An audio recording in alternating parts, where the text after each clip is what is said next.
So as you guys can tell by the title, Terence Bud Crawford is suing Bob Arum and Top Rank for $10 million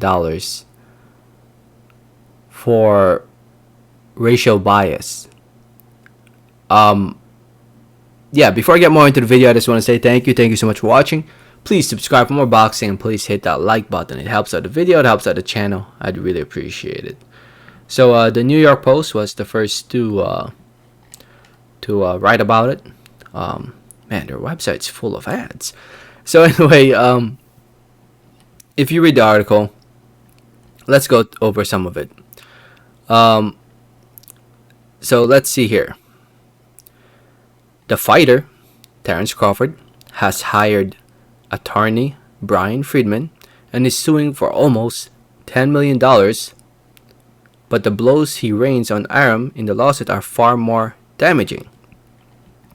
He goes on to read, Crawford shines a spotlight on the systemic racism that runs through Top Rank.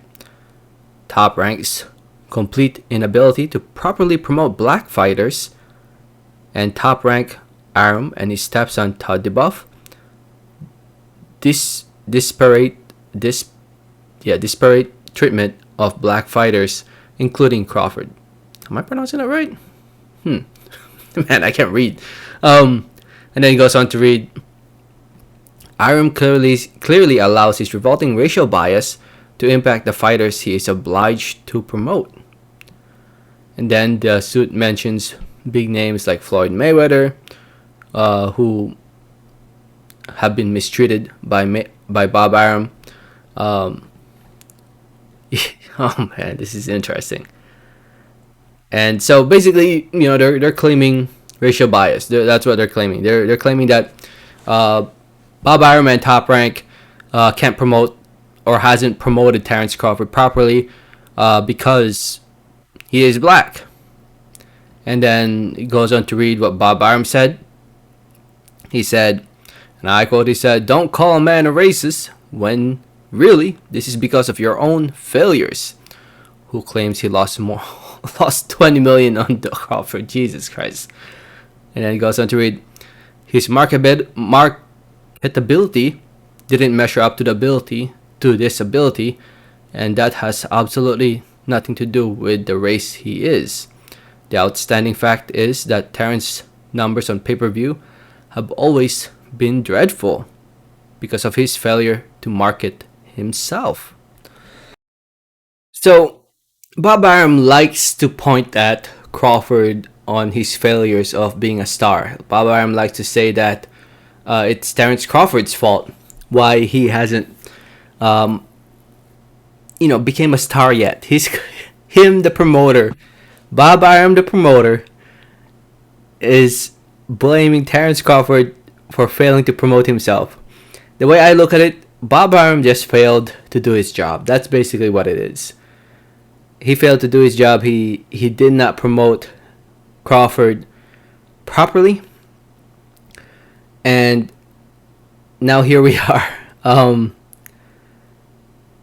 Yeah, it's a sad state for Terence Crawford. I mean, if you want to see the whole article, in the New York Post wrote about it. It goes into a lot more detail of what's currently going on.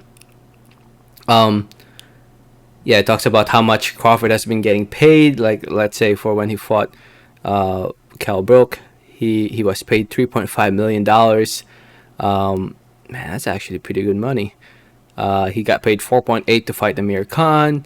He got paid $6 million to fight Sean Porter. And I guess Crawford is asking for more, or he believes he deserved more.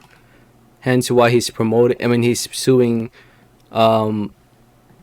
Bob Arum and Top Rank for nearly $10 million.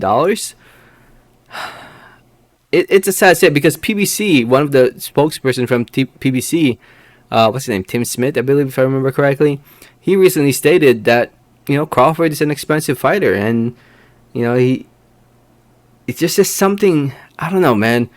It sucks because the way I look at it, me obviously as a fan of the sport, I know who Terence Crawford is. I know who he was, who he is for how many years now. But the casual fan base probably have heard of him before here and there when he fought on ESPN, but I guess they just don't connect to Crawford like the way people connect to, let's say, Floyd Mayweather, who is a black American fighter. Let's compare to black American fighters for a sec. Floyd, on the other hand, he has a different personality. He's flamboyant. He loves to show off. He talks a lot. He talks a lot of shit. In comparison to Crawford, who is more on the quiet side, and he's just not that out there compared to Floyd Mayweather. And in a way, he in a way, Floyd Mayweather promoted himself to being the star he is. But Crawford, I don't know, he just stayed on the quiet side. For some reason, I guess the state of Alabama is just not behind him like that, where they would buy his fights, travel to go see his fights, pay tickets to go see his fights, unless he's fighting in Alabama.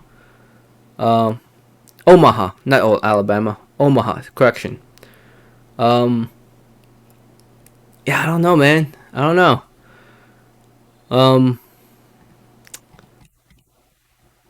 If you look at his social media real quick, Omaha, Nebraska. Jesus, I don't know my own states. The state of Nebraska, I guess.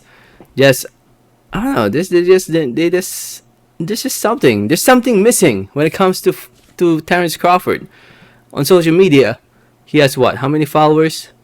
Where the heck?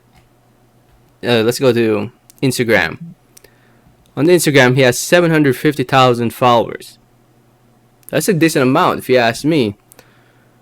But only like less than 200,000 people bought his fight against Sean Porter.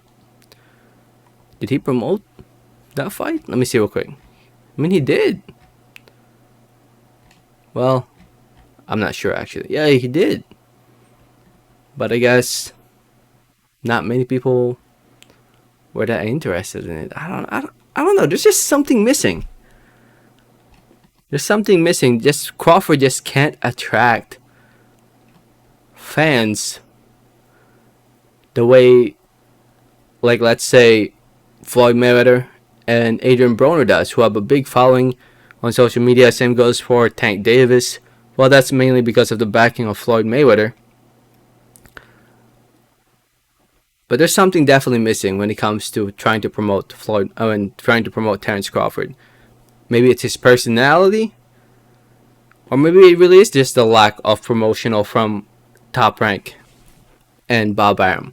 I mean, he's fought on ESPN, regular ESPN, a few times, and it did decent numbers, more than 1 million, I believe, more than 1 million viewers. But I guess people are just not willing to pay to see Terence Crawford like that. So, yeah, ESPN even wrote about it, saying that, he has bias, Bob Arum has bias favoring white and Latino fighters. So yeah.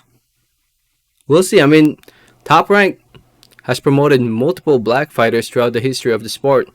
But I'll say this, though, lately, they love promoting Latinos, that's for sure. They love promoting Puerto Ricans.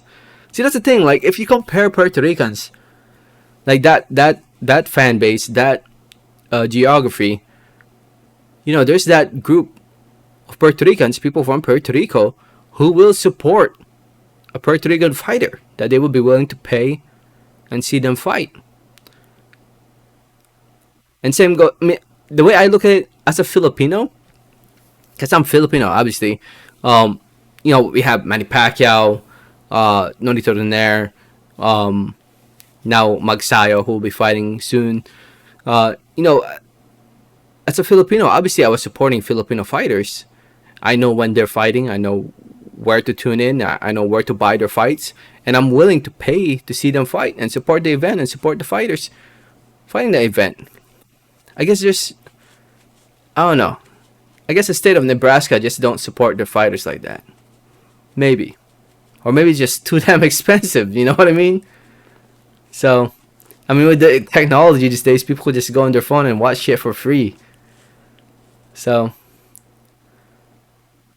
we'll see. Well, I don't think this lawsuit will go anywhere. I mean, I think Top Rank um has a decent amount of black fighters they've had throughout history that they promoted properly that they can use as as a way to show that they're not racist.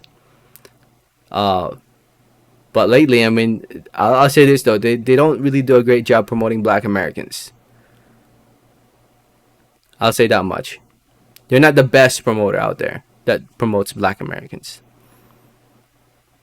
They're still a great promoter. They just can't promote a Black American like that. I don't know. I mean, in my opinion, they're doing a good job with Shakur Stevenson with his rise. But I don't know. Maybe I just can't see it. I don't know. Let me know what you guys think. Let me know your thoughts in the comments. Thanks for listening. Thanks for watching. And like always, have a great day. All right. Thanks.